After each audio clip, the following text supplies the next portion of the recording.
လူအများစုကကြီးကျယ်ခမ်းနားတဲ့အောင်မြင်မှုကိုပဲငေးကြည့်နေတတ်ကြပါတယ်။ဒါပေမဲ့အဲ့ဒီအောင်မြင်မှုရဲ့နောက်ွယ်မှာ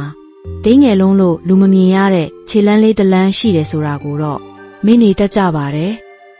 ။ငါ့ရည်မှန်းချက်ကအရန်ကြီးလုံးနဲ့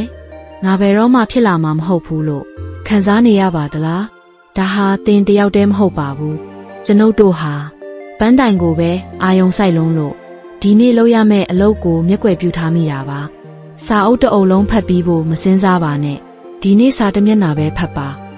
။လုပ်ငန်းကြီးတစ်ခုလုံးအောင်မြင်ဖို့ထက်ဒီနေ့လုပ်ရမယ့်ဖုန်းတစ်ခေါက်ကိုပဲကောင်းဆုံးပြောလိုက်ပါ။အုတ်ခဲတစ်လုံးချင်းစီကိုတိတိကျကျစီရီရင်းနဲ့ပဲနန်းတော်ကြီးတွေဖြစ်လာတာပါ။ဒီနေ့တင်လုံးနိုင်တဲ့အသေးဆုံးအလုပ်ကဘာလဲ။အဲ့ဒါကိုအခုပဲစတင်လိုက်ပါ။ကြီးမားတဲ့အောင်မြင်မှုစီကိုသွားတဲ့လမ်းဟာအဲ့ဒီအလုပ်သေးသေးလေးကနေရစတာပါမနှက်ဖြန်ဆိုတာမသေးကြဘူးဒီနေ့ကတော့တင့်လက်ထဲမှာပါ